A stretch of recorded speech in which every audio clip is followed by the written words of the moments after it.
नमस्ते दोस्तों, क्या आप जानते हैं कि साल का वह कौन सा इकलौता दिन है जब किस्मत के बंद दरवाजे भी खुल जाते हैं।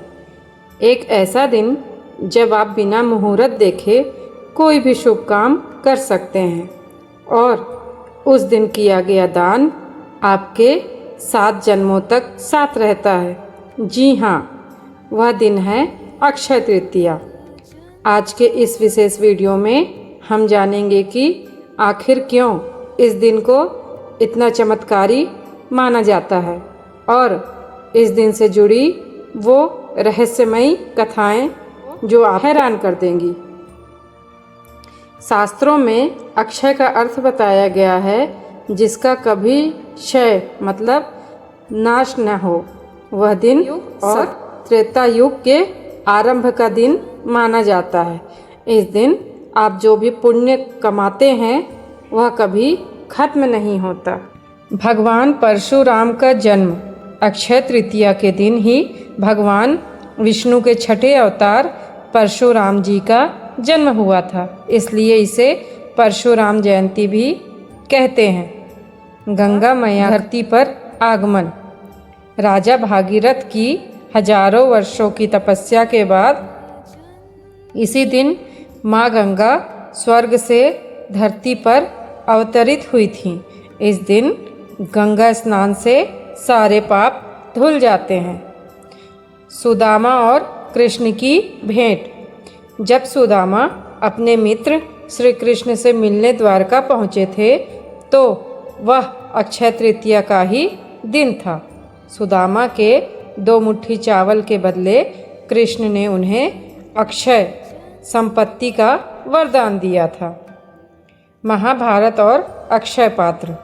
वनवास के दौरान सूर्य देव ने पांडवों को अक्षय पात्र भेंट किया था जिसमें भोजन कभी खत्म नहीं होता था। यह भी इसी दिन हुआ था।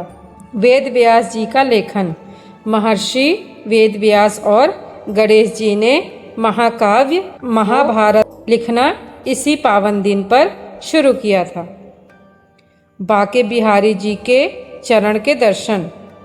वृंदावन के बाके बिहारी मंदिर में पूरे साल ठाकुर जी के चरण ढके रहते हैं। केवल अक्षय तृतीया के दिन ही उनके चरणों के दर्शन होते हैं। इस दिन उन्हें चंदन का लेप लगाया जाता है।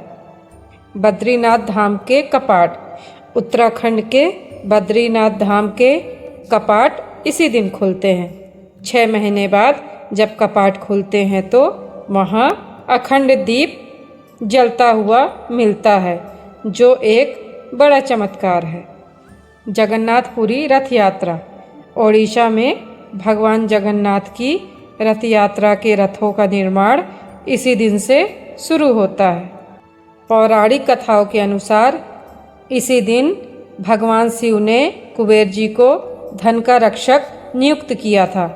इसी दिन कुबेर ने लक्ष्मी जी की आराधना कर अक्षय निधि प्राप्त की थी, इसलिए इस दिन लक्ष्मी कुबेर की पूजा से घर में कभी धन की कमी नहीं होती।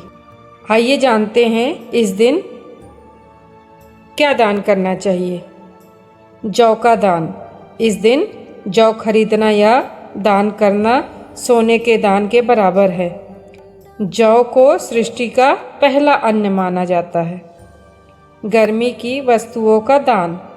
इस दिन जल से भरे घड़े, कलश, सत्तू, पंखा, छाता और खरबूजे का दान बहुत पुण्यकारी होता है। सोना या मिट्टी। अगर आप सोना नहीं खरीद सकते तो मिट्टी का एक नया घड़ा लाना भी उतना ही शुभ होता है। सावधानियाँ। क्या नहीं करना चाहिए। घर में कलेश या लड़ाई झगड़ा न करें। उधार लेन देन से बचें। प्याज, लहसुन या तामसिक भोजन का त्याग करें। तो दोस्तों, अक्षय तृतीया केवल खरीदारी का नहीं बल्कि भक्ति और दान का दिन है। आशा है कि यह जानकारी आपके काम आएगी। अगर आपको यह आया हो तो इसे लाइक करें और कमेंट में जय लक्ष्मी नारायण ज़रूर लिखें और अंत में वीडियो को सब्सक्राइब करना न भूलें।